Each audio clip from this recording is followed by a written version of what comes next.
passe super, l'artiste, super, encore un but sensationnel.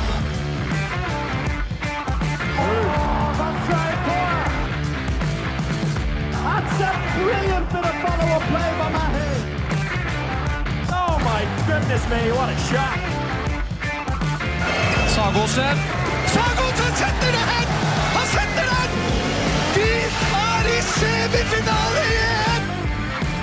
Hello everyone and welcome to the Uninformed Handball Hour. It's Chris O'Reilly with you, and with it being an international break in the women's handball season as teams prepare for the EHF Euro coming up at the end of next month, feels like a perfect time to check in on the EHF Champions League women, which we will do with the help of Adrian Costeiu very shortly.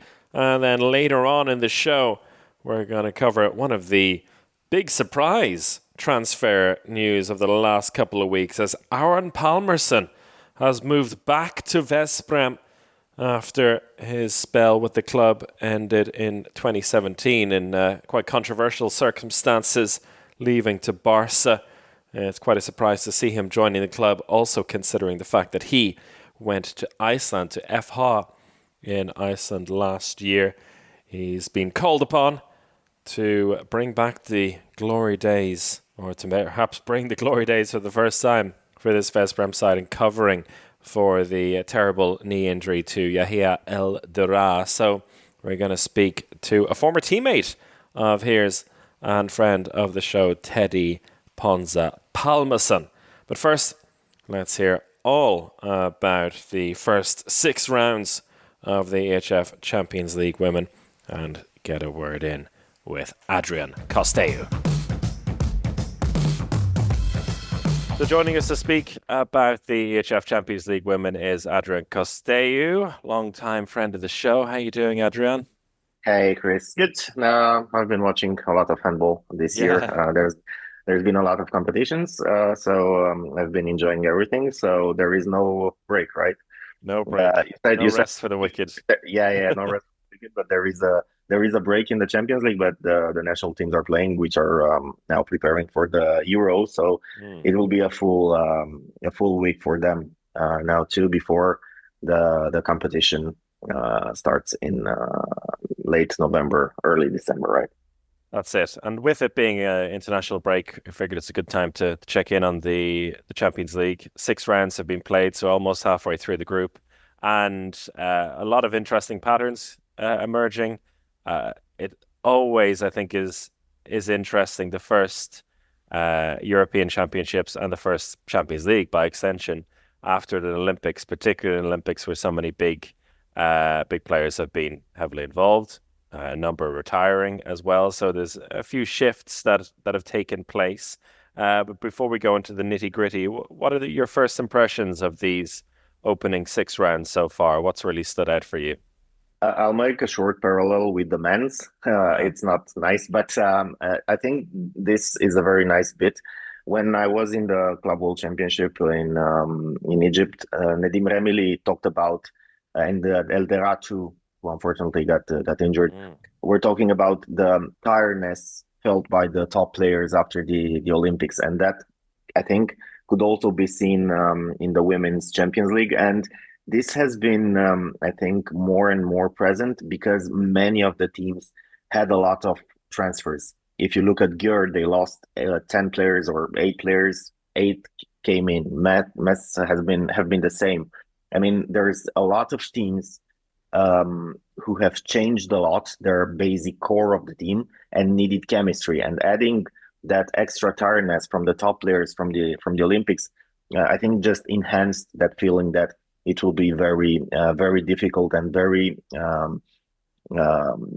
difficult to create a top team just from the get-go, just from the first weeks, first matches. So we've seen this, and I think there's only one team which is still unbeaten, right? Metz, after the first 6 rounds, which is very interesting and kind of balances things out in the competition.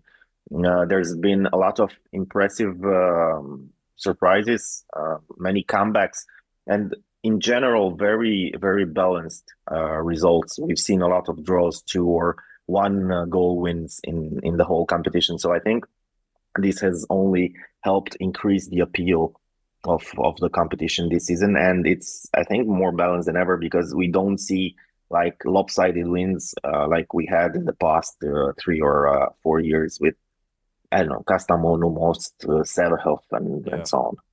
Yeah, so I think it's really interesting. Also, when we think back to, the first round of this season's competition was on the 7th of September.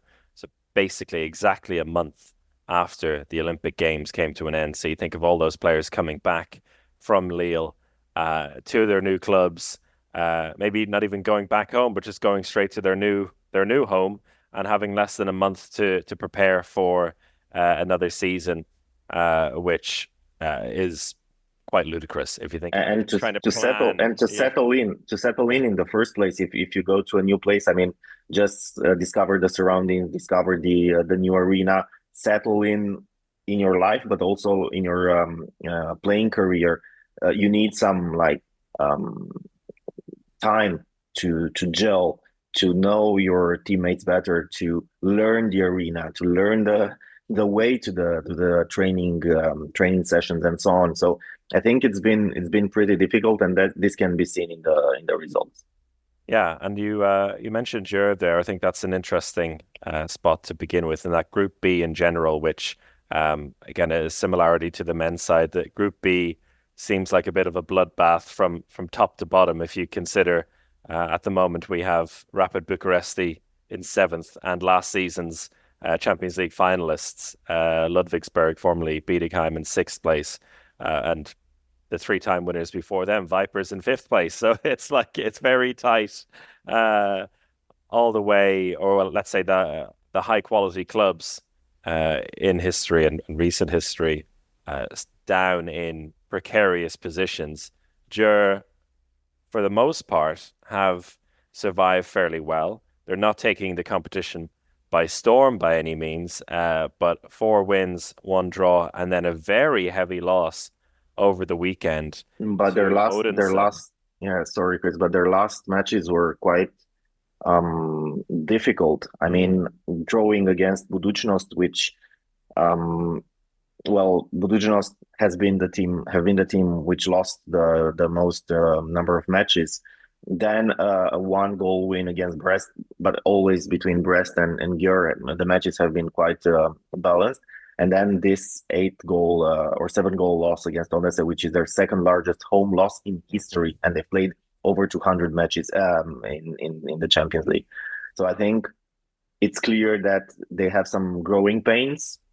Of course, losing at home. So they had I think 44 matches without a loss at home between 2015 and 2022, and now they've already lost 3 matches in the last 2 years, and I think this shows the quality of the competition has gotten better and better. But on the other hand, also it shows that Győr are somehow in a difficult position. Yeah, it's like looking at the squad they have, already playing at a crucial role for Djur. There's quite a lot of changes in there. They've taken a new bunch of Norwegians and a new bunch of Dutch players in, which, on paper looks quite good, but when things really don't start to click, and I think that was a great example of it in that second half against Odense, and the stats make for some tough reading for Christina Breisel went 0 from 6, Jurgensen 1 from 4, and then it's even though you have Dione House here who's really stepped up straight away for the team, there's a lot of bedding in to do for basically half of the squad. And as you said, they were maybe not getting away with it, but they were getting 1-goal wins, and that draw with Budućnost not setting the competition in light. Doing enough, I think, to be comfortable in this group. But do you think there's some things to be worried about for this team? Is there any sense that the players that have come in are maybe not up to Djur standard, or is it that a bit of an overreaction that he just needs some time to settle? I think it's interesting that Per Johansson stepped down from the position of the Netherlands head coach. That's a very interesting decision because the Netherlands will co-host the World Championship, the Women's World Championship in 2025. So I think it would have been very nice for him because I know he is a coach who puts a lot of pride into his work. So I think it would have been very nice, but I think he recognized the challenge he had on his hands at Győr to mash this team together, especially as he came in late last season in the spring, replacing Ulrich Kirkeli, and then went on to win his first ever Champions League trophy.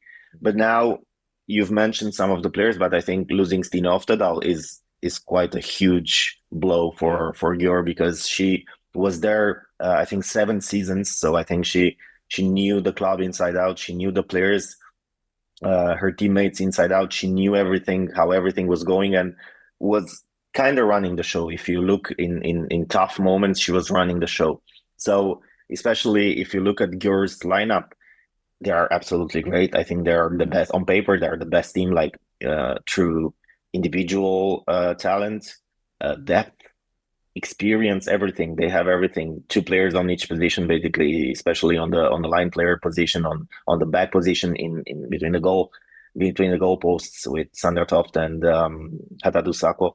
But yeah, I mean the growing pains are there, and one could see now that in the current format of the Champions League, it doesn't matter if you win. I mean, 16 matches in a row, 14 in the group, then 2 in the quarterfinals, and if you blow your chance in the final 4, then you won't get a trophy.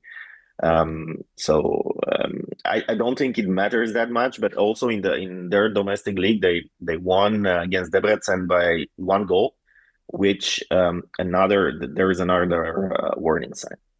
Yeah.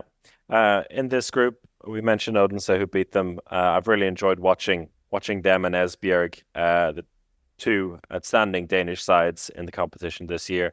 But Brest Britannia as well, with Anave Kareva, their big summer signing, big in name, not necessarily in stature, and has really performed for them so far. Which teams have you enjoyed following and writing on in Group B? Well, I think Brest. If you look at their roster, it's not as star-studded as it was in the past, but they have been really, really great, and especially with a new coach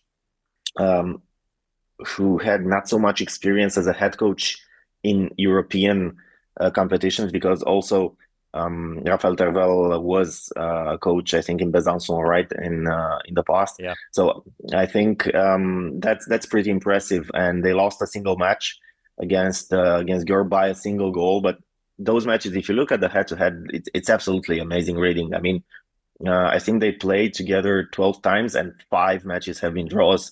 Yes. Or 3 others or 4 other matches were won by a single goal. So I think this is a great modern rivalry between the 2 teams. But on the other hand, I think Brest have been pretty impressive, and with the addition of Yehia Elderaa, who was the top goal scorer last season, they really stepped it up a notch. Clarisse Mero has also been very, very good at 23 years old, scoring 12 goals in 1 match against Győr. But I've seen them against Rapid, and I think they were pretty impressive in the closing stages of the match. So they really know how to win a match, and that's very, very important for any team in the Champions League. But for Brest, the future looks good, especially considering they had a lot of changes too. They rely more on domestic talent, on French talent, and they really are pretty good. Overall, I expected maybe more of a defensive news because Raphael Tervel was a very good defender. Yeah, exactly. But I mean, they're also playing great in attack, and you can see in the last match scoring over 30 goals. What do you make of Rapid Bucharesti? They're down at the moment in 7th place in this very tough group. It feels like for them they're getting close, but no cigar on a few different occasions this season. Well, to understand Rapid, you need to know the Romanian way of That's of why you're living. here, Adrian. Yes. Rapid is a very, I'll make a short introduction here. Rapid is a very interesting club. I mean, their connection with the fans is, I think, the most important thing. They don't necessarily win or like to win through normal wins like handball. They take their passion, and it's also that starts from the football team, which yesterday won, at the moment we're speaking, won 5-0, and it was like a big wedding in Romania after they really didn't play very good. So in the last years, the connection with the fans for the handball team has been diminished. The results have not been as good because this is like the Romanian way of enjoying sports. So last week it was a big derby between CSM and Rapid in the Romanian league, won by CSM 29-25. And I think there were only 1,000 or 1,500 spectators in the arena, which usually was full in the last year. So the fans, and if you watch the match against Brest, the arena was not full. So this connection has been lacking. And also, if you look at the team's construction, so their manager said that this Rapid team, I think 1.5 years ago, will challenge for the Champions League. They won't challenge for the Champions League. Because if you look at the team's construction, you can look at all positions and see very experienced players, but closer to the end of their careers. We're talking here about Estavana Polman. We are talking here about Milena Rajcevic. We are talking here about Polina Gorshkova. And on and on and on. They also don't have so much experience with the Romanian players, because I think you have seen, like, there was a rule in the Romanian handball with 40% that has been scrapped. So nobody respects that anymore, because it was challenged in a court, and now it's in judicial purgatory. That was that 40% of the players in a match day squad had to be Romanian. Yeah. Yes, 16. So from the 16, 7 needed to be Romanian, but somehow that's in legal purgatory. So teams ran to get Romanian players, and now they don't use Romanian players, and it's like a domino effect of the team. But if you look at Rapid, after losing, for example, Orlan Canor, they didn't bring like a powerful back who can hit a lot of goals. I mean, Janiušević is, I think, the second top goal scorer in the competition after Henny Reistad. But with Janiušević there, last year, so when Kim Rasmussen was the coach, she didn't even make the matchday squad. Now she's the top goal scorer of Rapid in the Champions League, but she's not like a powerful back. She's on the right back. She can score a lot of penalties. She can, I don't know, break through and score. But I mean, overall, this really doesn't look like a proper team. It's just like Frankenstein, a hand put together with an eye and some teeth and the chin and so on. So they were trying. There were rumors they were trying to bring Martin Ambros, but I don't know where that's been going or how it will be going. And also, the team president, the team president of the handball team was also the club president, which also contains basketball, volleyball, water polo teams. But he has resigned from that position to focus more on handball. But even in a action-packed Romanian league, Rapid doesn't look very good. So I think they will finish either third or fourth. It depends on many things in Romania, but overall, I don't think they are up to the task here to really qualify like last season. So they had another tough draw, and I think it will be very, very difficult because last I checked, I think they were the worst defense in the competition. They nearly conceded 200 goals in 6 matches, so it's an average of 33 goals per match. And it's surprising because they have a defensive specialist in Lara Gonzalez. They have many experienced players who can defend. So I don't know exactly what's there. Maybe also the coach doesn't have so much experience. He's been here for a year now, David Ginesta, and he speaks Romanian almost perfectly. So he settled in, but I don't think that they, as a club as a whole, are up to the task.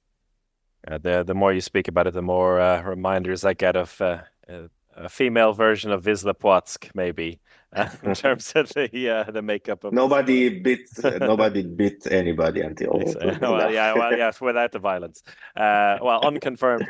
Anyway, that's that's for another day. We'll head over to Group A, which in itself feels like two separate groups, kind of overlapping here with the top four and the bottom four already with a fair bit of separation. It seems in quality and on the points tally. There was a fantastic game between Mets at CSMA Bucuresti on Sunday, which I had the pleasure to cover, and that was it was messy at times. It wasn't always beautiful, but there was a lot of great handball in there as well. Both sides had a real chance to grab a stranglehold of the game and win it at different points. And in the end, CSMA managed to lose it at home against like usual. But what do you make of CSMA, seeing as we're sticking with the Bucharest sides and Hella Thompson as coach? I saw Adrian Vasile was watching on in the stands, the former coach. But overall, it feels like there are some good things happening with the team. Yeah, it's very difficult. In the Romanian League, CSMA have lost a single match in the last 2 seasons and 7 matches or whatever they played until now. So that I think that doesn't matter so much. I think that what matters is their record in the Champions League, which speaks for itself. I think they didn't qualify for a Final Four since 2018, always going out in the quarterfinals. Somehow managing to lose it. Hella Thompson is in her second stint as a CSMA coach. So it was like a very turbulent period between 2015 and 2018-19 when Vasile was appointed as a coach, with a lot of coach changes, like 6 in a year. She didn't manage to stay as much back then. Now it won't be firing right now. But I think they are truly disappointed of their start in the Champions League because it's too little for them, for their ambitions, and especially this being Neagu's last season as a player.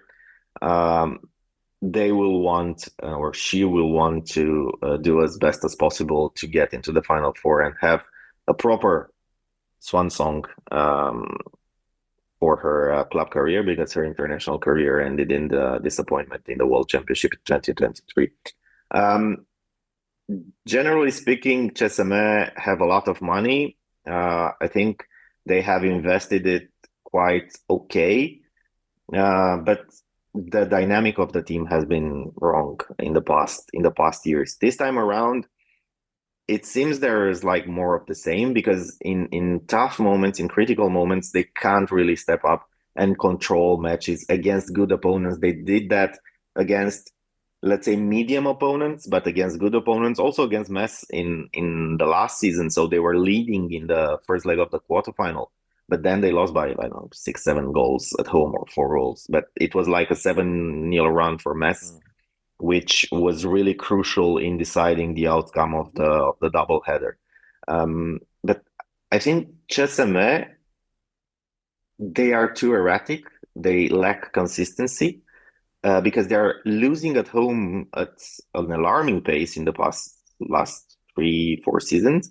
They can win against Győr, for example, which they did in Hungary last season. But I think their consistency, like, they're doing good things and bad things, but the bad things overpower the good things in the end. I don't know exactly how to put my hand on it. Now, even Neagu is not the top goal scorer of the team. It's Omorege, who has a very good season.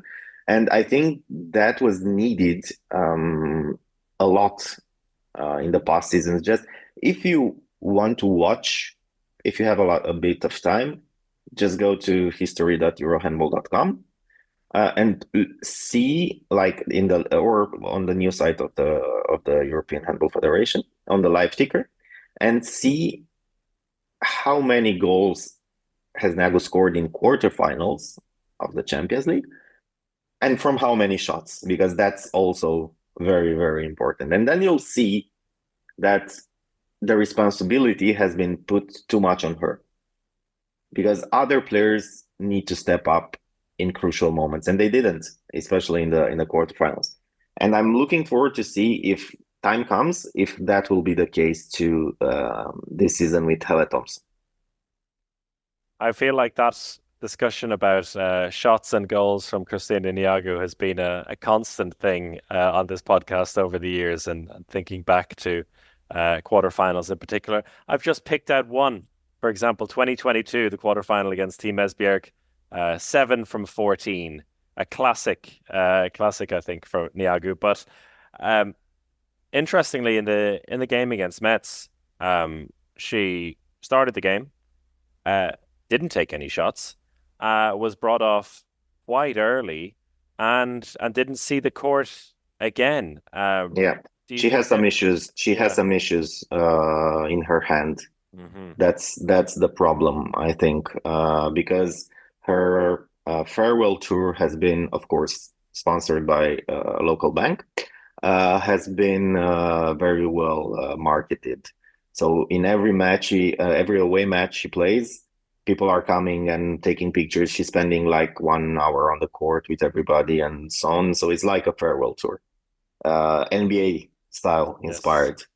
Yes. But I think it's very nice because she was quite dismissive of people and fans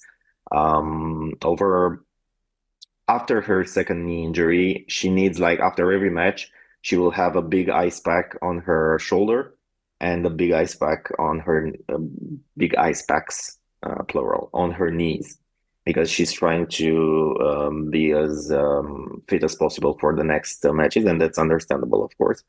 But I think, it will be very interesting to see Chestnut without her, because she has been the cornerstone of the team. So I think they will need to prepare very well for the next seasons. Yeah. Well, even though they've lost a couple of games, they're still in a decent position, considering this group, and top 3 finish is still very much on the cards for them. The other 2 teams at the top of this group, FTC and Krim. Krim, of course, the big news for them over the summer was bringing back Anna Gross, who herself, after leading Slovenia to the Olympics, has retired from international handball. They had an interesting game over the weekend as well, which FTC came out on top in. That was a funky game because as somebody mentioned in our Discord among the Patreon subscribers, that all the stats suggested that Krim should have won that game, but somehow FTC did, which also feels quite fitting for both of these teams sometimes. I can't explain. I think we will spend 10 minutes. I can't explain what I think about FTC Ferencváros, because I mean, last season they were very poor in the Champions League. Somehow won the title in the Hungarian league. Now they managed to screw it up in the Hungarian league, but they're doing very, very well in the Champions League. Of course, the summer was great because they brought some good reinforcements and the team looks absolutely great. And it's a step in a different direction. So the first step was firing their old coach, Gabor Elek, and bringing Martin Albertsen. Now Alan Heine is there. But they've also departed from their long stance of bringing Hungarian players. So the team is more multinational now, courtesy of the money, of course, because they have a good budget. So I think, it's very difficult to explain, because I've also seen this in the Romanian league, and I think the Romanian league is one of the best in the world right now, maybe the best or the second best with the Danish one. It's very difficult for teams to compete on the best level in both competitions, especially for Bistrica, for example, because they need to go to an airport which is 2.5 hours away, and then travel maybe with stopovers and so on.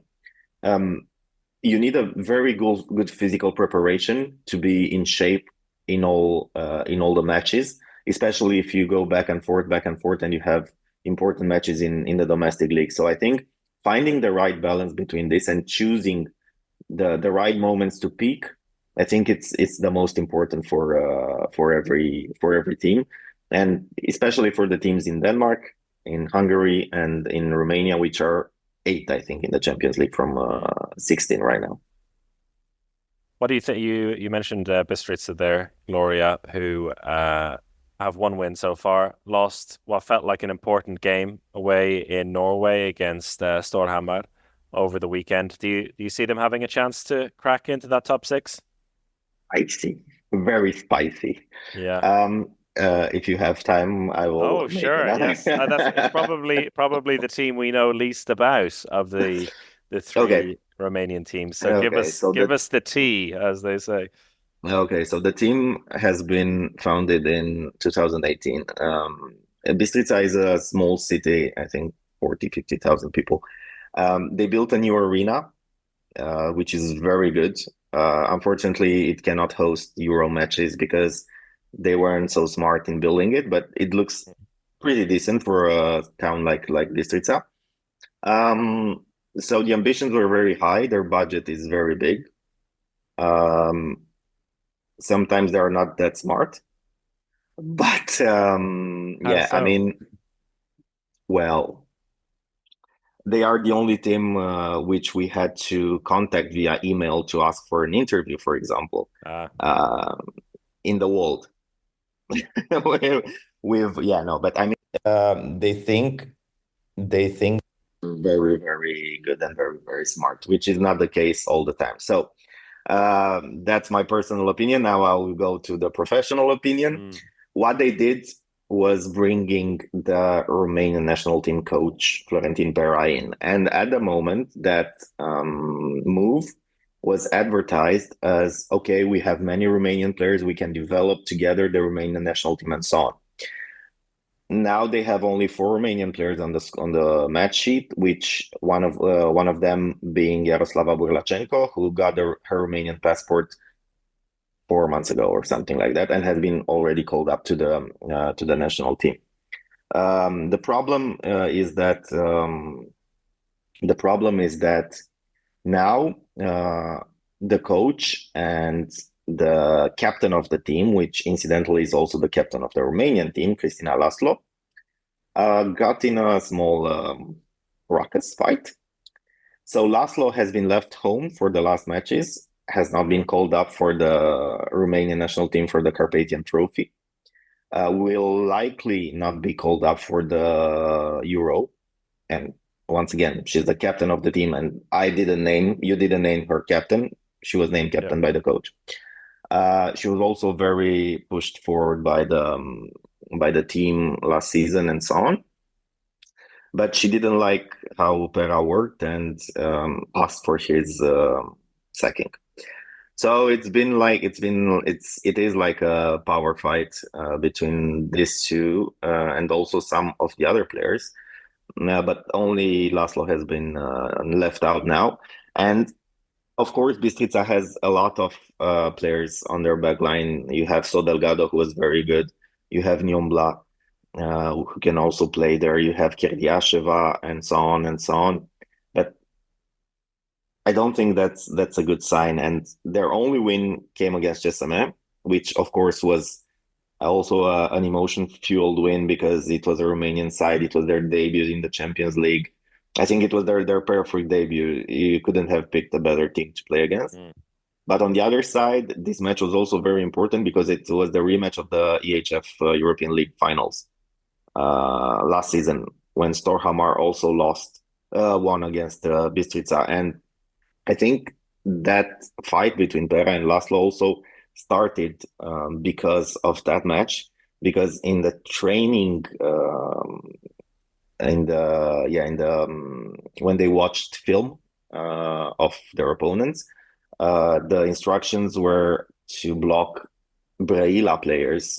So Pera forgot the Brăila players there because they played against Brăila in the semifinals, and the Bistrica's players were shocked that he didn't prepare the match well and he's not to be trusted and so on, blah blah blah. Okay.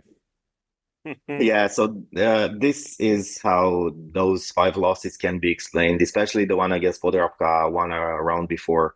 That loss against Podravka was devastating for everybody because they were down 13 goals. They lost by 4 in the end, but 13 goals at home, which is not good. I mean, if you're down 13 by against Győr, okay, but against Podravka, it's a big no-no.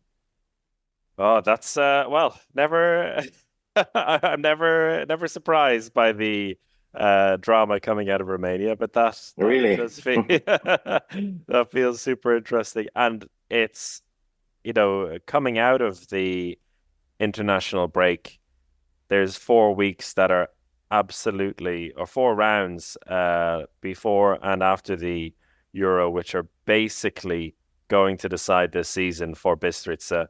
The home and away games against Nyköping, and then the rematches against Podravka and Storhamar. So basically, They really need to win get three the of results those there. matches. Yeah, exactly. Get the results there, or the season in Europe is basically done. I think they really bit more than they can chew because they weren't ready for this. In my opinion, they weren't ready. They weren't properly ready.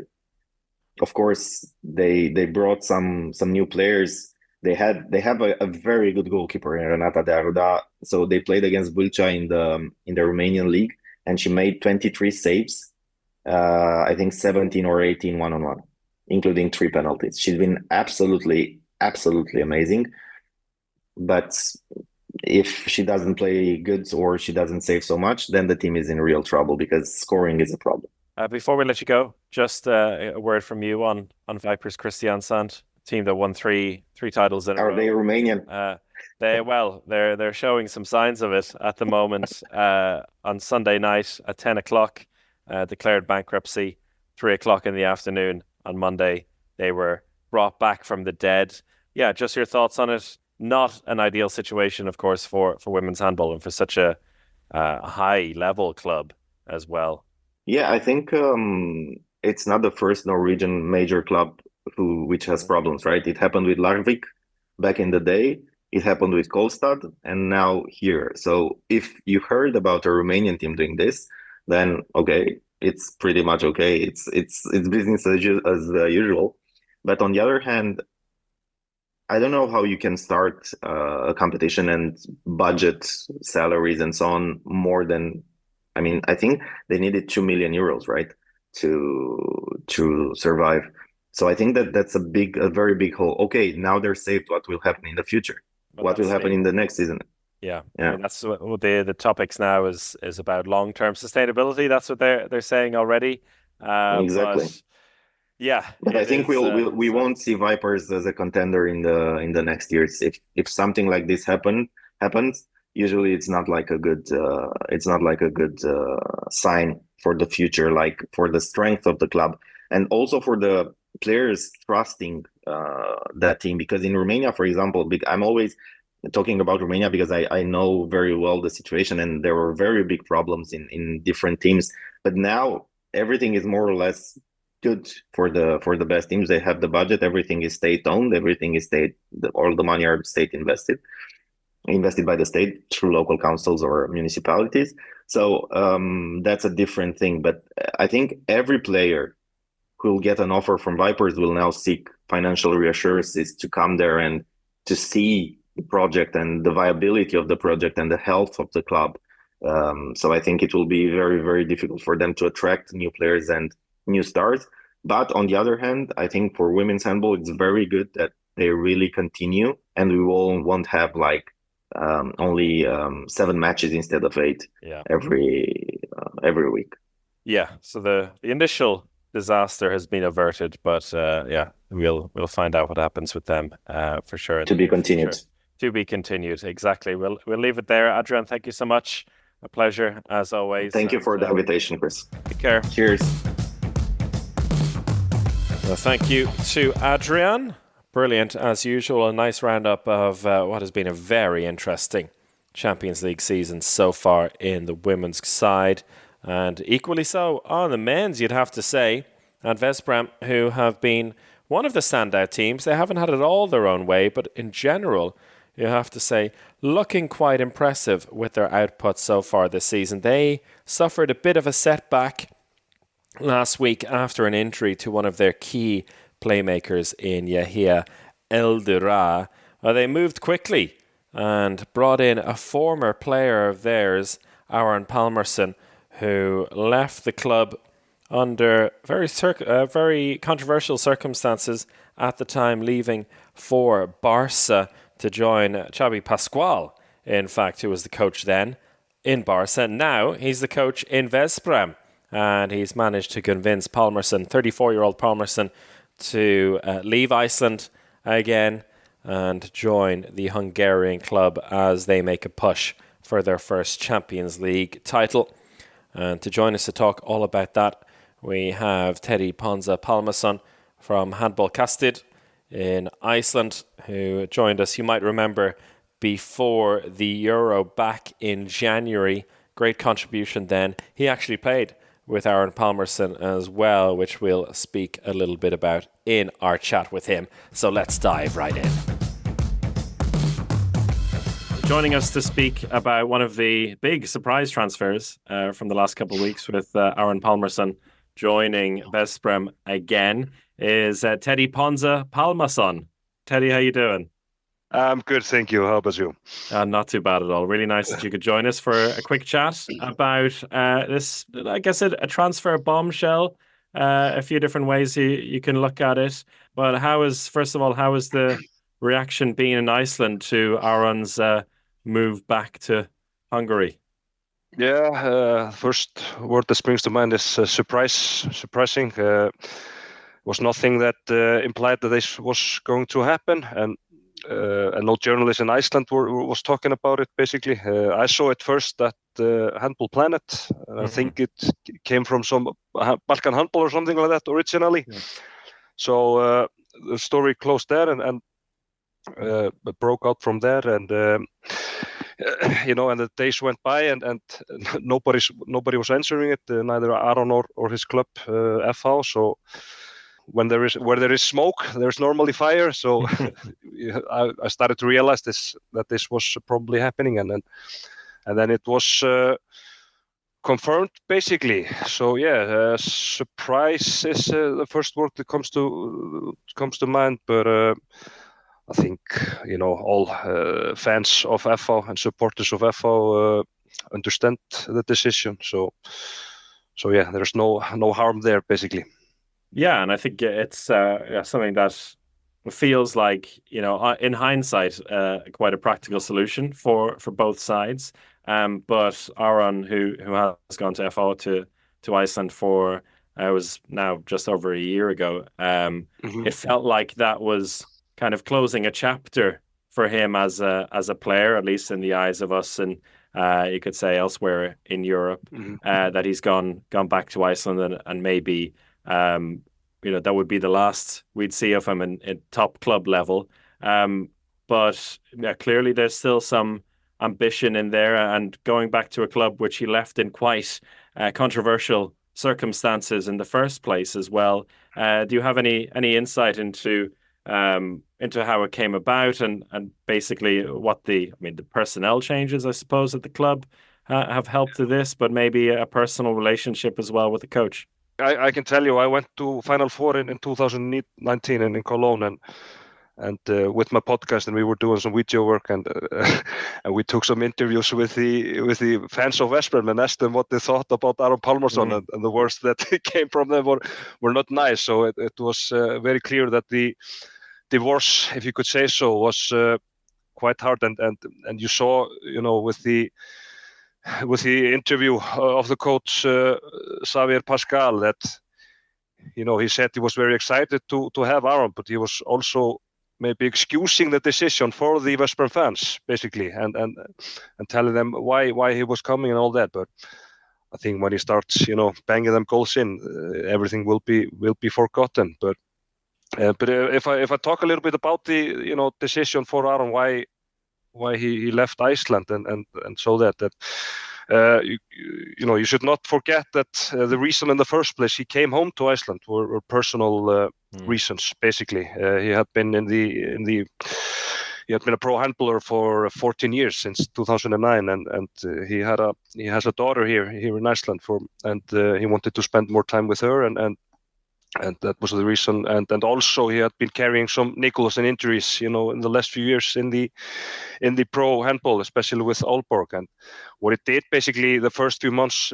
last year with FH was, he was choosing games. Basically, he was rested in the more easier games, and he was working, with a physio and tried to get over these injuries. And that did work well, because he played at top of his game in the playoffs and won FH the first Icelandic national championship in 12 years. So basically, what changed?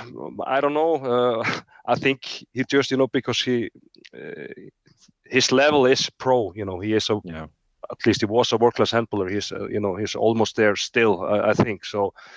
So I think he was just maybe, I don't know, a bit bored of playing in the Icelandic League and wanted to play with the big boys again. So you expect we will see an Aron Palmarsson at his top level, at least when it comes to fitness-wise, that this period in Iceland has been good for his body. And I mean, it's not like he's been completely removed from international handball as well. We saw him play in the Euro back in January, and clearly playing in Iceland, there is even if it's not fully formed players, there's a lot of talent always coming through the Icelandic League. So certainly, we've seen it in the past with some players moving to clubs where the national leagues are not as heavy-handed, and Aron has been involved already at a very early stage in the Bundesliga, and we see the kind of effect that has on players' bodies. So you think that we're going to see a different Aron maybe coming back to Champions League level? Yeah, and you saw it, in Munich, in Germany, in the Euros last January. I think it was Aron's best tournament in quite a few years, and the reason for that, because his fitness level was better. He and his role was a bit smaller. Maybe he had to play 50 to 55 minutes in every game, so that was basically too much for him and his body, and that's why he was getting these injuries over and over again. But yeah, I think this suits him well. There are a lot of world-class players. I'm very excited to see him play with Fabregas and Lucas Indrich again, that he used to play with and had a good combination with, and at Barcelona. The reason for this is he is joining them is, of course, the injury of Elderaa. So he's supposed to, play these two positions, central back and left back, but it's still, they have, like Lucas Indrich, as I mentioned before, and more very good players. So, his role will be limited. I don't know, maybe 15 minutes each half, and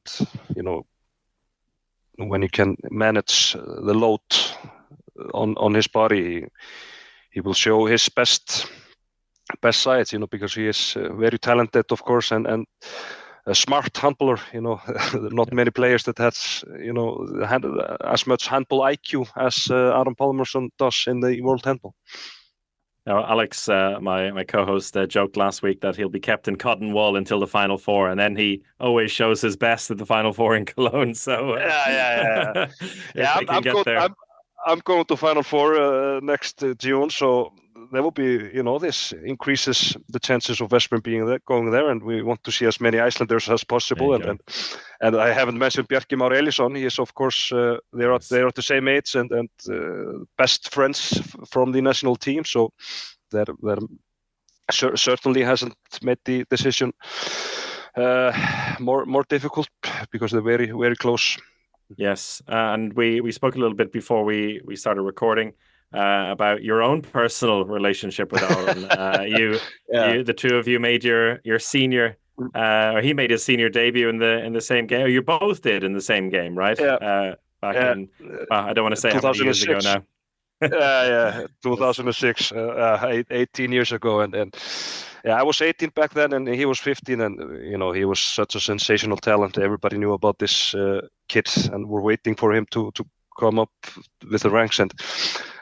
nobody was talking about Teddi Ponza, the line player back then. The 18-year-old. They were talking about the 15-year-old Aron Palmarsson, and he made impact instantly. Basically, amazing talent. And there's also a side note basically from that game, because Björgvin Gustafsson used to be the goalkeeper for the team that we play against, and Erlingur Richardsson, former coach of the Netherlands and other teams. He played that game as well.